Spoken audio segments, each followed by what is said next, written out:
Assalamualaikum warahmatullahi wabarakatuh. Apa kabar sobat-sobat semuanya?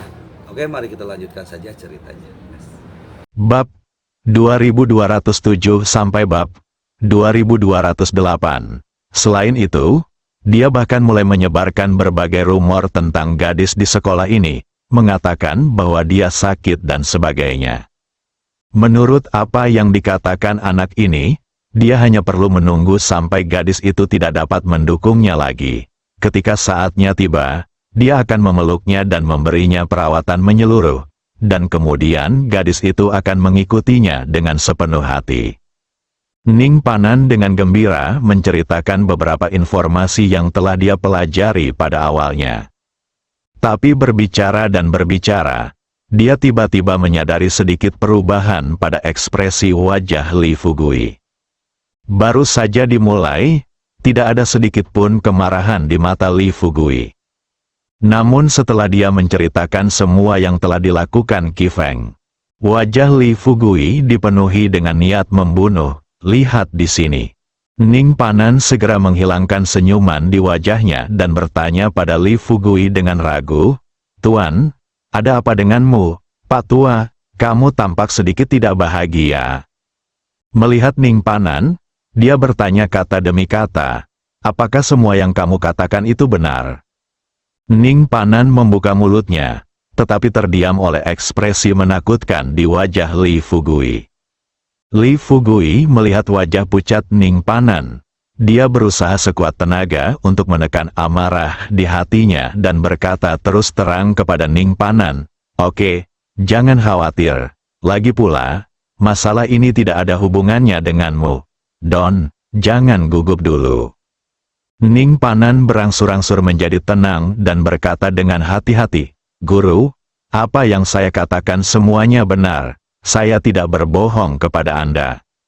Li Fugui mengangguk dan berkata terus terang, "Oke, sekarang, Qi Feng menelepon dan bertanya bagaimana dia akan memperlakukannya jika dia benar-benar mendapatkannya." Ning Panan tidak mengerti obat apa yang dijual Li Fugui. Tapi Ning Panan tahu satu hal dari ekspresi Li Fugui. Itu orangnya Li Fugui. Sepertinya dia sudah menaruh dendam terhadap sang Qi Feng. Namun, dia belum memikirkan alasan spesifiknya. Otak berpacu, beberapa detik kemudian, saat Ning Panan mengeluarkan ponselnya, dia bertanya kepada Li Fugui dengan suara rendah, "Tuan, apakah menurut Anda gadis ini dan Anda berdua berasal dari kota Jiangnan, jadi Anda berencana untuk memperjuangkannya?" An-A dengan matanya, dia berkata dengan keras, "Jika kamu ingin menjadi muridku, kamu dapat melakukan apapun yang aku minta tanpa membicarakan hal-hal yang tidak berguna ini." Ning Panan menarik kembali pikirannya. Setelah berusaha menenangkan diri sebanyak mungkin, dia perlahan menghubungi nomor telepon Qi Feng. Untuk mendapatkan pemikiran sebenarnya di hati Qi Feng. Setelah keduanya berbicara di telepon, Ning Panan tidak bertanya dengan tergesa-gesa. Sebaliknya, dia tersenyum pada Qi Feng dan berkata, "Saudaraku, bagaimana kabarmu akhir-akhir ini?" Qi Feng tertawa dan berkata, "Saudaraku, jangan tanya bagaimana kabarku akhir-akhir ini. Haha, izinkan aku menanyakan sesuatu padamu dulu." Ning Panan bertanya dengan bingung, "Apa yang akan kamu tanyakan padaku, Qi Feng?" Berkata tanpa berpikir, "Apakah kamu gila hari ini? Mengapa saya mendengar orang mengatakan bahwa kamu berlutut di depan pintu Hotel Ningan?" Ning Panan tidak hanya tidak menunjukkan kemarahan. Sebaliknya, dia tersenyum penuh kemenangan dan berkata, "Bagaimana kamu tahu? Siapa yang memberitahumu ini?" "Haha, iya, aku melihat tuanku hari ini." Saat ini, Qi Feng sedikit bingung. Dia dan Ning Panan biasanya memiliki hubungan yang baik, jadi dia secara alami mengetahui status Ning Panan di kota Yanjing. Menurut akal sehat, di kota Yanjing, hanya orang lain yang bisa berlutut di hadapan Ning Panan. Bagaimana bisa Ning Panan berlutut di hadapan orang lain dengan mudah? Dan, "Guru, kapan master lain muncul di Ning Panan?" Kedua, Artinya, menurut rumor yang beredar, orang yang berlutut di Ningpanan adalah seorang pria muda berusia awal 20-an. Bagaimana mungkin seorang anak laki-laki berusia 20-an bisa menjadi tuan dari seorang pemuda kaya yang hampir berusia 30 tahun? Bagaimana Anda bisa begitu berbudi luhur? Hasilnya tidak menunggu Qi Feng bertanya dengan cermat. Ningpanan mengubah topik pembicaraan kali ini. Dia tersenyum pada Qi Feng dan berkata, "Baiklah, nak, jangan tanya aku sekarang. Ada yang ingin kutanyakan padamu. Beberapa waktu lalu, kamu memberitahuku bahwa kamu sedang mengejar seorang gadis. Bagaimana? Apakah kamu sudah menangkapnya sekarang?" Gadis? Qi Feng langsung tertarik. Dia tertawa terbahak-bahak. "Hahaha, apa-apaan ini? Wanita jalang ini sangat sulit dikejar. Aku tidak tahu apa yang ada dalam pikiran wanita jalang ini setiap hari. Aku selalu melakukan ini padanya. Yah, coba tebak, dia tidak terpengaruh sama sekali. Bukankah sekolah mengadakan kompetisi pengetahuan beberapa waktu lalu? Dia benar-benar memenangkan tempat pertama lagi. Sial, aku benar-benar yakin." Mendengar kata-kata Qi Feng, Li Fugui akhirnya menunjukkan senyuman bahagia di wajahnya. Tentu, alasan kenapa dia bahagia bukan karena dia puas dengan jawaban Qi Feng, tapi karena dia tahu Su Wanwan memang gadis baik yang membuat orang bebas dari rasa khawatir. Kedua, di masa depan, dia dapat mewariskan sebagian besar propertinya kepada saudara perempuannya setelah Su Wanwan lulus. Lagi pula, ketika sebagian besar gadis menghadapi situasi seperti ini, mentalitas mereka mungkin sudah lama runtuh, tetapi Su Wanwan masih sekuat sebelumnya. Berdasarkan ini, dia pasti dapat menyimpulkan bahwa saudara perempuannya pasti akan menjadi orang besar di masa depan. Rakyat, pikirkan ini. Li Fugui lalu menatap Ningpanan dan terus bertanya. Setelah Ningpanan memahami pikiran Li Fugui, dia berpura-pura serius dan bertanya kepada Qi Feng, "Berbicara tentang kerja kerasmu, jika suatu hari kamu benar-benar dapat menangkap gadis ini, apakah kamu berencana untuk menikahinya?" Ningpanan bertanya. Qi Feng bahkan tidak memikirkannya dan berkata dengan keras, "Pernikahan? Sialan, Saudara Ning, apakah kamu sakit jiwa? Apakah kamu pikir aku gila? Aku mengejarnya hanya untuk menjepitnya di tempat tidur. Hei, rasakan saja bagaimana rasanya menjadi gadis pedesaan. Kamu masih menikah, nenek menyebalkan, kenapa kamu tidak melihat dari mana asalnya? Masih banyak gadis dari keluarga bangsawan di ibu kota, siapa ingin menikahinya? Bagaimana aku bisa menyukainya meskipun aku tidak menyukainya? Oh, ngomong-ngomong, ku dengar kampung halamannya masih di desa kecil. Sial, aku benar-benar tidak tahu caranya dia masuk ke Universitas Yenqing. Lumpuh, aku akan menangkapnya kali ini, atau aku akan mencoba segala cara untuk membuatnya mustahil untuk tetap bersekolah Feng. Kata-katanya belum selesai. Li Fugui merebut telepon dari tangan Ningpanan. Awalnya, dia berencana mengucapkan kata-kata kasar kepada Qi Feng. Tapi pikirkanlah, dia tidak mengatakan apa-apa lagi, hanya menghancurkan ponselnya menjadi bubuk. Lihat situasi ini. Ningpanan sangat ketakutan hingga dia menggigil. Li Fugui tiba-tiba berdiri dan berkata terus terang kepada Ningpanan, "Ayo pergi ke Universitas Yenqing bersamaku." Ningpanan ketakutan. Dia buru-buru mengikuti Li Fugui, dan ketika dia keluar, dia bertanya dengan hati-hati, "Tuan, apa yang Anda rencanakan? Apakah Anda berencana untuk berurusan dengan Qi Feng?" Li Fugui tiba-tiba berhenti. Beralih untuk melihat Ningpanan, "Katakan padaku, bagaimana perilaku keluarga Qi di kota Yanjing?" Ningpanan belum berbicara. Li Fugui meninggikan nada suaranya, dan berkata-kata demi kata, "Jangan berprasangka buruk, jawab saja aku satu persatu." Ningpanan berpikir dalam hati, seberapa baik perilaku keluarga bangsawan di kota ini. Katakan lagi, hanya seseorang seperti Qi Feng. Tentu saja, bimbingan belajarnya juga tidak akan lebih baik. Tutornya tidak bagus, bagaimana tingkah laku keluarga bisa baik? Meskipun dia berpikir begitu dalam hatinya, melihat ekspresi marah Li Fugui, Ning Panan tidak bisa berkata banyak dan hanya bisa menjawab dengan suara rendah, "Ayo kita lakukan." Saat ini, Li Fugui sudah mendapatkan jawaban yang diinginkannya dari Ning Panan. Pikirkan sejenak, Li Fugui memandang Ning Panan dan bertanya dengan serius, "Izinkan saya menanyakan sesuatu sekarang, apakah Anda ingin mengambil alih semua aset keluarga Qi?" Ning Panan tertegun sejenak.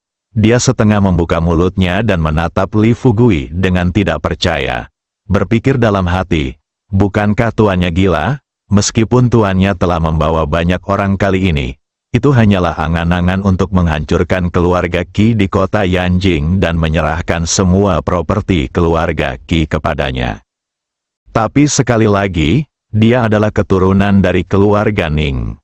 Sekarang jika dia benar-benar dapat mengambil alih aset keluarga Qi, maka identitasnya sebagai pewaris keluarga Ning pasti akan terkonfirmasi. Selain itu, setelah mendapatkan aset keluarga Qi, keluarga Ning pasti tidak akan mengalami kemunduran di kota Yanjing dalam 100 tahun ke depan. Karena begitu mereka mengambil alih aset keluarga Qi, keluarga Ning akan menjadi kekuatan terkuat di kota Yanjing. Ketika Li Fugui melihat Ning Panan terdiam, dia mengerutkan kening dan bertanya, tampak sedikit marah, "Katakan saja, apakah kamu bersedia atau tidak?" Ning Panan akhirnya berbicara. Dia berkata terus terang kepada Li Fugui, Saya bersedia." Li Fugui lalu berkata dengan puas, "Baiklah. Jika kamu mau, kamu bisa mengikutiku. Dalam 1 hari, aku akan meminta keluarga Qi untuk menyerahkan semua aset mereka kepadamu." Ning Panan menyentuh bagian belakang kepalanya. Pada saat ini, pikirannya dipenuhi serangkaian pertanyaan.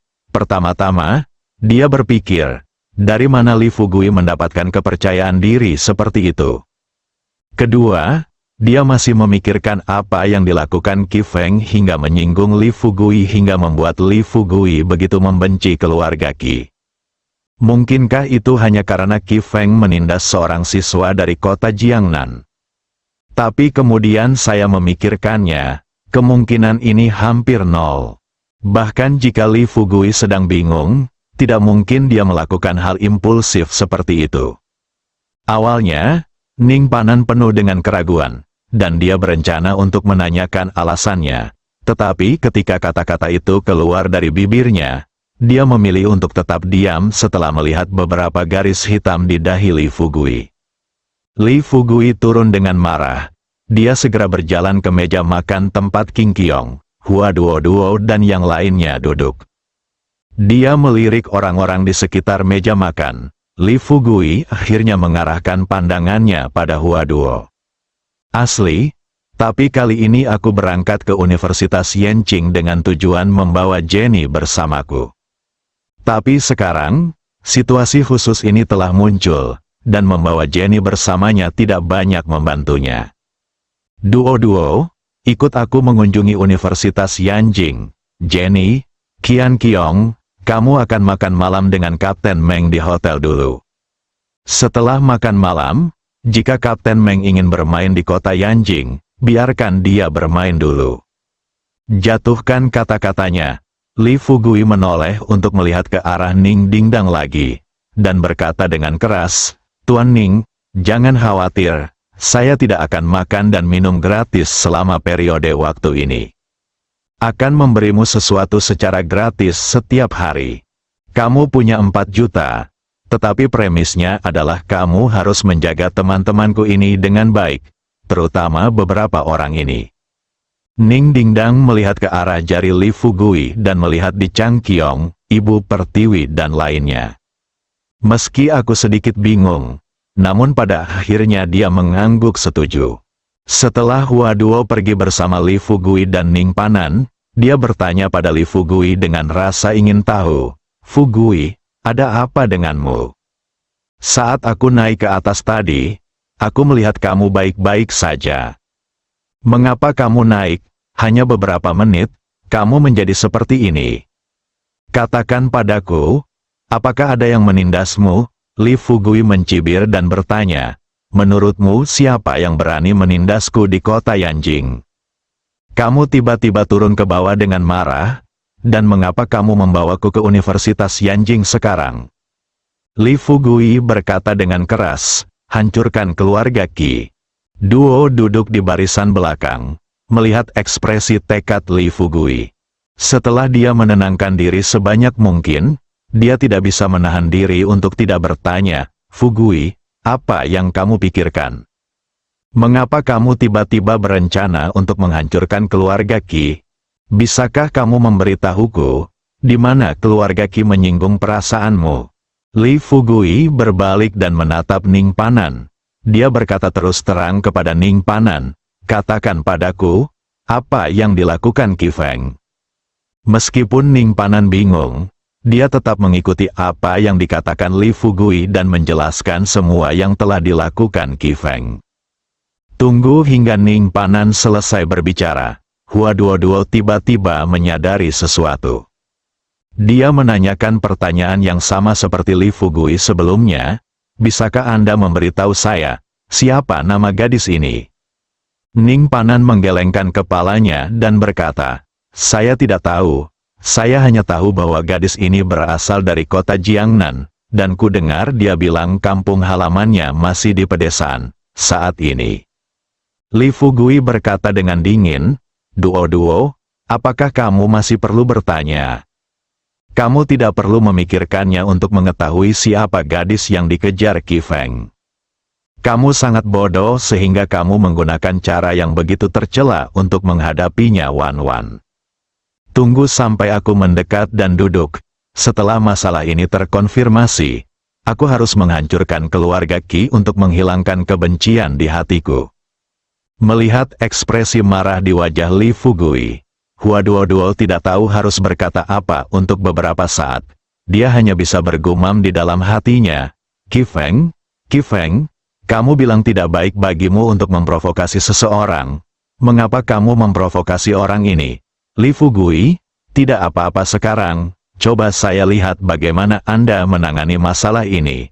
Sambil memikirkan hal ini, pikiran Hua Duoduo berubah. Dia segera bertanya kepada Ning Panan yang mengemudi, Ning Panan, bisakah Anda memberitahu saya bagaimana perilaku keluarga Qi di kota Yanjing? Setelah mendengar ini, Leng Buding mendengar ini, Ning Panan tersenyum pahit dan berkata, istri tuan, bukankah kamu tidak tahu berapa banyak putra baik dari keluarga bangsawan ini? Sekarang hanya ada satu kesempatan untuk mengatakan hal-hal baik kepada keluarga Qi. Jika saya bisa memanfaatkannya, kali ini keluarga Qi hanya akan mengalami pendarahan hebat dan tidak akan musnah. Bersambung.